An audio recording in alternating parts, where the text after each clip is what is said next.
You wanna get away? You better get in line. Won't go another day of wasting any time. I've got a lot to say, can't hold it in this time. Got no filter, I got no filter. Hey everybody, how are you doing? John Anthony, Chairshot Sports. Welcome, special edition here. Gotta talk about Saturday night's main event. Man, the card was awesome. The matches are great. It was exactly what we thought it would be. A little anticlimactic, a little predictable, but definitely delivered on a performance standpoint, on a production standpoint, and just giving you that little bit of nostalgia with a very futuristic and modern look, which I love about Saturday night's main event. That was pretty much a thing when I was like just old enough to start watching wrestling, watching on NBC, staying up late with my old man, checking out Saturday night's main event, seeing some of the legends. So it was awesome, awesome stuff to see. So with that being said, thank you again so much for joining us. Nice little quick show. Nothing too crazy. Obviously, it's just me, myself, and I. No one's joining me. No co-hosts. No nobody. Just me. Just the $1 Million Man, baby. Did get a request to bring back some of the belts on my desk. Some, and obviously with more theme to the shows. So I want to keep it a little retro, right? Keep it a little current as we're going for the. That's actually the opposite direction. My left is my right, and back is up. Up is down. So a little retro, right? To the belts that we're talking about with the main event for the Royal Rumble. A little bit current. Got your Intercontinental title match. That was tonight against Sheamus and Braun Baker. But we're going to talk about that. So let's jump into it. Off the jump, they got Ted DiBiase, the legend, the $1 Million Man, who I take my moniker from. Show him getting out of the limb in the old school Cadillac, racing Saturday night's main event. All these legends, so cool to see them all coming back. They must love coming back to this show. As a lot of them built a lot of memories, a lot of matches, and a lot of good times up and down the road being on TV for that event. So anyway, that all aside, all the nostalgia aside, let's get down to the card at hand. Nia Jax, Rhea Ripley is starting out for the Raw Women's World Heavyweight Championship. And again, this goes back to what I'm saying. We all pretty much knew Rhea was going to retain here, but a great match on both of these women's accords. I've said it before. I was a big Nia hater. I'm a very, very big proponent and a very big celebratory person of Nia now that she's back, what she's doing in the mic, all the LB she's lost. She's looking great in the ring, doing amazing work ever since she's come back, especially with her run as WWE Women's Champion over on SmackDown. I mean, we get some awesome spots. You have Nia hitting the Annihilator on Rhea's back. Pat McAfee losing his mind, saying how Rhea just broke her spine. Love that. So that was good. Just some great spots. Rhea tried to hit the Riptide the first time, falls back because of the weight of Nia. At the end of the day, we get a Rhea Ripley Riptide on Nia Jax, classic Rhea pin in the middle of the ring, 1, 2, 3, and Rhea retains the Raw Women's World Heavyweight Championship. A lot of cool stuff, a lot of things in between while we're in the matches trying to get there. They're showing Alundra Blaze, Mark Henry's there, all the GOATs, all the legends are there. And the match that I really think they dropped the ball on here, and I'm not going to go into too much crazy stuff.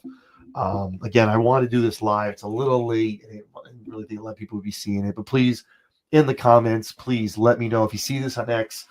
Share it. Show me your comments. Let me know. Let WWE know. Tag WWE. Let them know. I just think this was the time that Braun could have taken an L and still been strong. When Sheamus is literally one title away from being the ultimate Grand Slam champion. Maybe the payoff here is we're holding it to WrestleMania. I'm hoping against hope that that's what this is. The man's not getting any younger, and eventually, storyline-wise, you're gonna run out of time here. It's just kind of milking it, and then when he does win, you'll be like, "Oh, great! He finally, after 17 attempts, finally got his hands on the Intercontinental Championship." You're making him look a little weak by chasing that one belt that he can't get it. But I digress. Let's talk about the match. Sheamus, amazing entrance. I love Braun Breaker's entrance. What it's evolved to from what it was in NXT, breaking the letters and breaking stuff apart when he would come through out of the ramp. And now we just have the barking, just the dark lit and the smoke coming up with the sirens, homage to to Uncle Scott, right? And is it more and more as Braun goes on, growing out the goatee, looking more and more like Papa Steiner, looking like Rick every single day, man. Especially with the facial hair growing that out and everything. I love it. But it was awesome match. You can't take anything away from the both of them. They went out there, they got it done. A lot of stuff on the outside. We go on the inside. Ultimately, it comes down to just Braun just beats the hell out of Sheamus's ribs and midsection. Sheamus goes for the brogue. He ducks. Braun comes off the ropes. If you notice too, and this is why it's the little things. It may not make sense to you. Maybe you think it was a botch. You saw Braun go up and almost spear him in the ribs and knock him down. That's maybe because he was beating the shit out of his ribs the whole match. So it's meant to do that. So it makes sense why he was able to get the pin 1, 2, 3. But Braun Breaker gets the W here, guys. Walks away still your Intercontinental Champion. Again, I just think this was the time. But hopefully, maybe I'm just second guessing it, and maybe WrestleMania is the time for Sheamus to have that WrestleMania moment and kind of not call it a career, I guess. But getting that Intercontinental Championship is really going to be the feather in the cap for Sheamus. And I feel like at that point, maybe another world title run down the road. But I mean, that's kind of it for Sheamus. You've kind of completed everything you want to do. He's elite in what he's done, the belts he's held with, who he's held them with too as well. But I digress. Braun Breaker gets it here.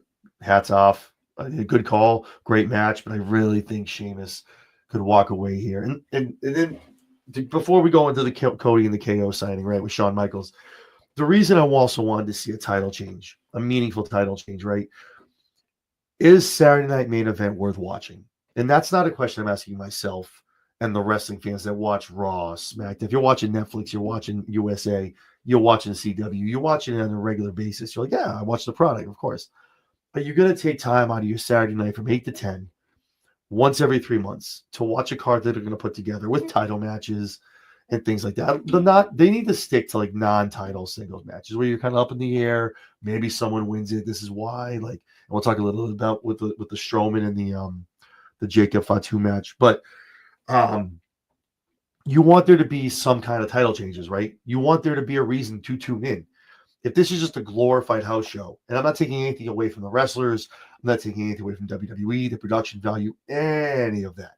What I'm saying is, if I have something to do at 8 o'clock, I'm not talking about watching anything else on TV, but I have something to do, yeah, I'm probably going to DVR it anyway. But am I going to take the time to really vest myself into watching a Saturday Night Main Event, or catch the highlights on Twitter, catch the highlights on YouTube, catch it on Facebook, and just kind of Google the results? Why would I watch it when every champion's going to retain anyway? There's going to be some nefarious shit going on. There's going to be a DQ. They're going to keep it. You know what I mean? Things like that. You want Saturday Night Main Event to be watchable. You want people to invest their time. I'm not saying I want world championships changing hands at every Saturday Night Main Event, but have a title change. My biggest things when I put my predictions out earlier, we went 4-1 technically. I'm not going to count that DQ with Fatu. Fatu should have won that damn match. Damn it, I'm 4-1. But yeah. So, no, I just think it's one of those things where you need to have some kind of surprise shock value. And that was the thing I was trying to say when I put the predictions out. And then when I was watching and I saw that Braun retained, I went, oh crap. Now they're gonna put the title on Jay. Something's going to happen. I thought it'd be Goldberg or someone's going to come out and mess with Gunther. And I messed up. But no, it's literally everyone retained. And the matches that were, I mean, the one match that was a singles was good. It was good. Not as the ending was crap. I'll say it right now, the ending was crap. We'll talk about a little bit about that more in a minute. But I just think you need to have some kind of unpredictability to it. You want people to tune in and go, damn, he might just lose the belt on Saturday Night Main Event. Okay, rant over. More legends. Dory Funk Jr., Hacksaw Jim Duggan is show. Ho! Show all the legends. Homage to the old Saturday Night Main Event. Remember, guys, cool game. Every time I say Saturday Night Main Event, everybody drink. Next up was the Kevin Owens Cody Rhodes signing for the ladder match at Royal Rumble next week. Shawn Michaels was your facilitator. aka moderator, aka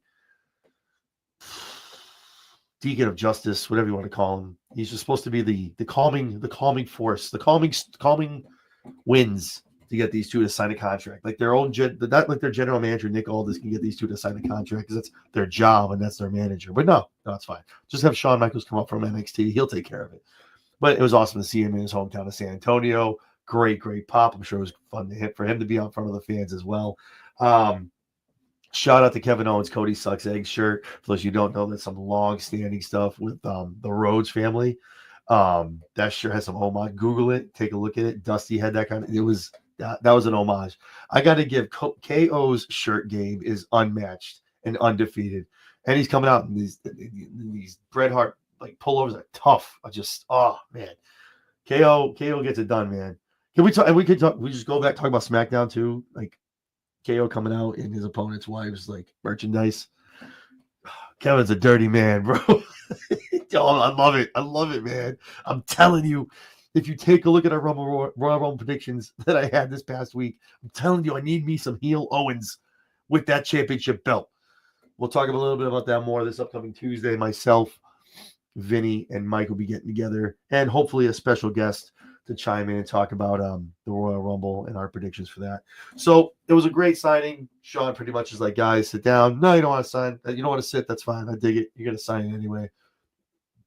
Cody pretty much is, listen, sign the belt, sign the contract, bro. Just sign it. Let's go. Signs it up 1-2. Hands the pen over to KO. And I'm looking, I'm like, it can't be this easy. Like, what the hell? Like, there's going to be some serious shit going down if KO's just going to sign it right off. And of course, Kevin puts the pen down, grabs the mic. I love that we keep calling back. I love it. We keep calling back to Cody leaving and starting his own company and calling that quitting.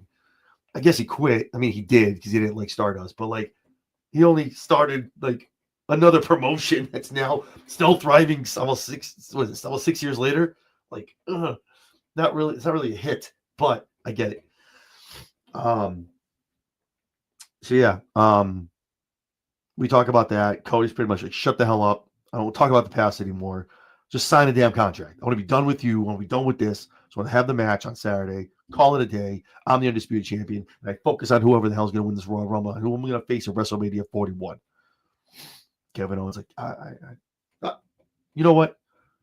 It's good. You're not going to be done with Kevin Owens. And he goes on this whole tirade of when he becomes champion, he's going to take everything from him and take everything that he had. And when he came back, gets the photos and the pictures and the cups. It was very a la CM Punk, just to be honest with you. It sounded very much like CM Punk when he was talking to John Cena. That's very much what that word. This rivalry kind of like makes me think of a little bit. Except without the leaving. Yeah.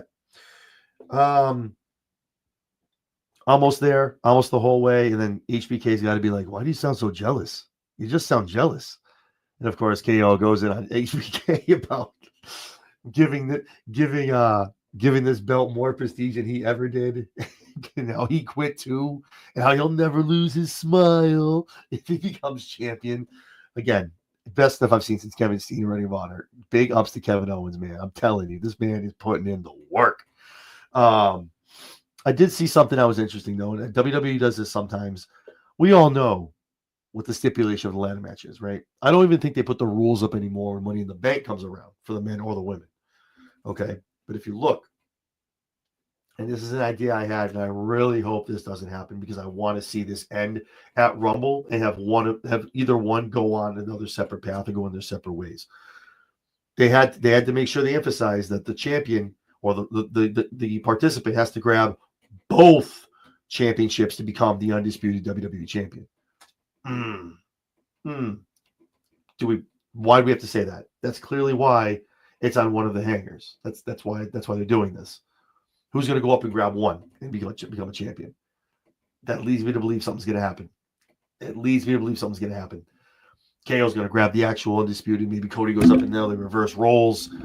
And now it's something weird. I don't know. I don't know if there's some kind of weird stip in the contract that'll come out and pull like with all this. But this can't go on to Elimination Chamber. Like there has to be a decisive winner here. Like whoever wins WrestleMania, the Royal Rumble, needs to know who they're going to face at WrestleMania 41, and they're going to carry the Elimination Chamber. Like I don't know, man. I don't know. That's a whole other 3.5 weeks. I know February's short, but I just want it to be a finality. I want it to be Kevin Owens. He deserves it. I think it needs to happen. Cody still comes out shining like a star. Great chaser for the belt. Maybe he loses in the beginning of the night, then enters the Rumble or something like that to try to get back into it. Enters the Elimination Chamber, tries to get back to his belt. Maybe he faces The Rock. Who the hell knows? I don't care. All I'm saying is I want one or the other to win this, and we move on. Because if he wins, Kevin Owens kind of has to go somewhere else. Maybe Randy Orton comes back. Maybe Randy Orton costs him the match in the Royal Rumble. And again, tune into our prediction show for that. I don't want to go too much into that. I want to talk about this show. But I say all that to say it's weird when they do those kind of things. WWE isn't stupid when they do those kind of things to make it a precise thing where you grab, oh, no, you need to grab both. Something like that, where they both like pull one away and fall off the ladder. Some weird shit like that. But other than that, the signing segment was awesome. Love to see it. And then great match. Jacob Fatu, Braun Strowman. Wow. If you don't believe yet, and you haven't been listening to me on this show for months, ever since he debuted in the Bloodline, Jacob Fatu is the future, the immediate future of WWE and SmackDown and Raw eventually when he goes over there, because I know Netflix is going to get a piece of him as well. This man is just unstoppable. What he can do in that ring. Now he talks. Now he can talk. He can get a promo. He does the weird, like gangster shit coming to the ring, talking about how he's not, how he's built, how he's different, all that stuff. But he can cut a regular promo. He did in the ring 2 weeks ago. Now they're unleashing him on the mic, and then already you can see what he does in the ring. You see what he did to Strowman. Damn. The next matchup I really want to see is Bronson Reed and Jacob Fatu. Like that needs to happen. Shout out to Bronson Reed. You seeing this, baby? I'm telling you, we got to have you on the show. First off, second off, you need to come in. And you get Jacob Fatu. That's your first matchup right there. But no, it was a great match. Great match. I don't agree with it. I don't agree with getting hands on the referee, kind of throwing the referee around, and they're DQing him, and Braun Strowman wins. I'm still gonna say it's a victory for me, man. Fatu had it dead to rights. Hits him twice in the corner, has him bleeding, internal. I thought for a second he maybe broke his nose for real. I was like, oh shit. Like I don't know if he bleeded. I don't know what happened, but look over, he's gushing blood. And then Fatu's like, you know what? Screw this. I'm hitting 2 moonsaults onto this man. In front of all this and everybody, knocking out security with the chair. Fatu is a problem. And he's going to be a problem for a long time. Way after Roman's gone. Way after Solo's doing his own thing in the singles, in a singles somewhere else, either in the same show or a different show. Fatu's going to be here. That man is a future champion. And when he gets his hands on that gold, God bless the rest of the roster. Because I'm telling you, obviously, it's all scripted. It's all fake. But God, this man goes hard in the ring. And you can see it when he wrestles these guys. They're Samoan, man. And he goes hard. He's done it in New Japan. He's been in a lot of other places. He does not screw around in that ring, bro. But so I guess I have to say Braun Strowman wins the match via DQ. But Fatu messed him up, left him a bloody mess. EMT, security, referees down. Shout out to JR if you know where that line's from.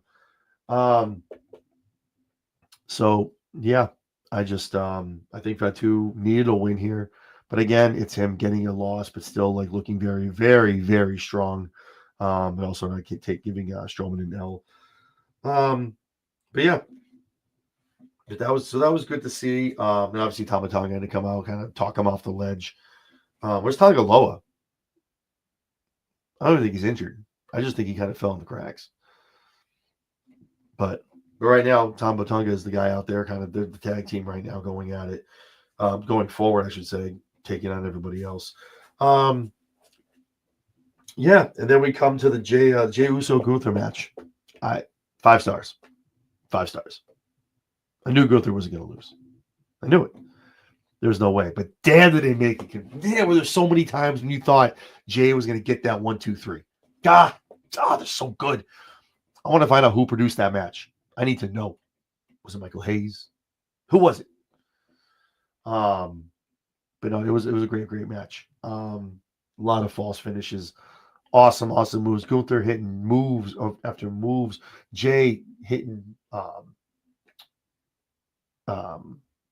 hitting frog splashes, hitting super kicks, kicking his guy all over the ring. They're on the outside. They're on the inside. My apologies if I sound nasally. I'm getting over a cold, so I apologize. You have to suffer through this 20-something minute video of this. But at the end of the day, Jay goes for a spear one more time after hitting a frog splash. Gunther flips it around, hits him down with a power bomb, picks him up again, power bombs his ass again, gets him with the weird looking Rhea almost pin, hits the 1-2-3. Gunther retains and is still your men's world heavyweight champion over on Raw. I mean, it is what it is. Jay's got to get out the shine at some point. I think he does become a champion. I don't think it's off of Gunther. It could be. I mean, right now he's 0-3 versus Gunther in singles matches. It could be 0-4. I might be off. 0-3. This is why I need, if I'm not live, I have no one to correct me. Believe 0-3. 0-3 in singles matches with Gunther. And that includes, I think, IC title matches as well. Does Jay get the strap at some point? Does Jey Uso need to be a world champion? That's the problem. I think that's kind of the dichotomy they have to look at, the juxtaposition that Jey Uso's in, right? Obviously, top tier talent. Very organic after he split away from Jimmy, right? Did it all himself. Has the crowd over. Everyone just all day, every day when he comes out, got the whole crowd. You got Pat McAfee, you got Michael Cole doing jumping jacks or something, whatever Michael Cole does when he eats. But yeah. So Jay doesn't need the World Heavyweight Championship. That's the problem. Now, does he deserve it? Yes. Is he worthy? Yes. Would he be a great champion? Yes. All of that. Does he need it? No. No. Pretty sure he's second in merchandise in the company. And he took it out tonight, right? And we're going to tune in on Monday on Netflix. And then, no one's going to care he took a loss. No one's going to care he took a loss. The more and more he loses, everyone just keeps more and more invested, more and more invested. Why would you put a strap on that? Why would you put the strap on someone like that? He doesn't need it. What happens if Gunther loses? Where does Gunther go? Does Gunther just kind of move down and start going for the IC title? Does Gunther go over to SmackDown? Can you see Gunther doing anything else but World Heavyweight Championship stuff? WWE Undisputed Championship stuff. Do you see Gunther go for a mid? I feel like Gunther going mid card is too easy. Gunther just goes down there, kicks whoever's ass has the belt, and it's over. He wins. So that's tough. That's where it's tough because Jay can take L's and he's going to come out. Everyone's going to yeet. He's going to sell more merchandise. He's still over. People love it. People are excited to see him at live events, at Raw, whenever he goes somewhere. I think that's kind of the crutch that they're in right now. I mean, eventually, obviously, I think you need to give it to Jay. Jay has been a great soldier for years, going back to the bloodline, just taking L's, taking things for Roman, and just everything. Was going against Roman, trying to get the belt from Roman. Nope, Universal belt. Nope. Now he wants the World Heavyweight. Nope. I don't know. Does he go to SmackDown and take it from Kevin if Kevin always becomes the Undisputed Champion? Could be. Does Jay, who's going to enter the Rumble, I'm sure, does Jay challenge someone after Mania if someone takes it off of Gunther? It's really weird to me. Where do they go from here? Like Jay, it's just like you can put him in any kind of match. He's going to get cheered. People are going to love him. It doesn't matter whatsoever in the least. But I think Gunther kind of needs to keep that belt for now to stay a little relevant, if you know what I mean. Going down the road to WrestleMania as we head into Vegas for WrestleMania 41. So overall, I think the show was great. The matches were great. Like I said, kind of predictable. Kind of already knew it was going to happen. But production-wise and just giving that little bit of nostalgia, a very new feel, very current feel is awesome. Love the legends. I love the nostalgia of all of that. I remember, like I said, just watching this back in the day when I was a kid, seeing what they do with it now.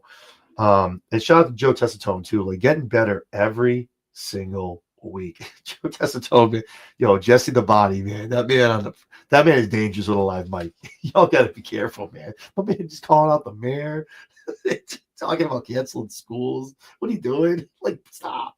You don't need that much. That's cheap heat. You don't need that. But awesome show. I love me some Saturday Night Main Event. I know the next one is going to be, I believe, in April. I believe it's every 3 months. We got one every quarter almost. But yeah, so it's going to be awesome. Great segue into the Royal Rumble. Definitely a way to get people to tune in to Raw and SmackDown next week. Speaking of next week, programming notes. Obviously, we have our Raw rundown on Monday night. Tuesday, myself, Vinny from Suds Media, and Mike from the Run-In are going to be doing our prediction show. I'm trying to nail down a special guest. If you haven't caught our last show, myself, Stephanie Hypes, Matt Trigger, and Layla L were able to sit down and talk about this year's 2025 men's and women's Royal Rumble. Please, if you haven't, go to our X, check it out. Check out the replay. I believe it's already over 3,000 views. So definitely take a look at that. That was an amazing show. Layla was a gem, and some great calls and predictions from the whole panel. So it was awesome. And obviously the rest of the stuff. We will be debuting a new show soon. I believe next week or the week after. It's going to be Talking TNA. More to come on that. Stay tuned to X and to YouTube for that. That's going to be a weekly show with myself and a co-host to be determined. We'll be covering TNA on a weekly basis. Obviously, with this new partnership with WWE, TNA is live right now. They are a live wire. A lot of talent coming and going from both shows. Tuning into Tuesdays and Thursday nights is going to be a thing not to miss moving forward. So with that being said, obviously, we're going to move into Friday. And then next week, probably doing a Rumble recap after the show. And then, but if you haven't already, if you watch me on the usual, you know to subscribe at Share Shot Sports. You can find us on X, almost 20,000 strong following us. On YouTube, almost 200 followers, subscribers, I should say. If you haven't already, do the thing. Just do it. Like, subscribe, hit the bell. Notifications every time we have a new show, which is pretty much every day. So do us a favor. Do me the favor, please. Shoot us a subscribe. Give us a chance. You don't like, you can always unsubscribe. It's fine. It's not that hard to do. But quality content, lots of guests, lots of interviews coming up. We have Donovan Dijak coming up. We have AJ Francis coming up. Amber Nova. A lot of people are going to be on this show, sitting down with us, having some conversations about wrestling, and a lot of indie wrestlers coming on as well, as far as our indie wrestler. So I'm looking for program. Series, I should say, series. I'm talking to some indie wrestlers and things like that, up and coming people making their way. They're have already been to WWE or AEW. But lots of stuff to watch. So yeah, like, subscribe, please. Hit the bell. But definitely the biggest thing, shoot us a subscribe. It's one click. You don't like it in a week, click it. It's fine. I guarantee you're gonna like it. So with that being said, I appreciate you guys. Thank you for taking the time. Hopefully you guys enjoyed Saturday Night Main Event just as much as I did. And we will catch you Monday night for the Raw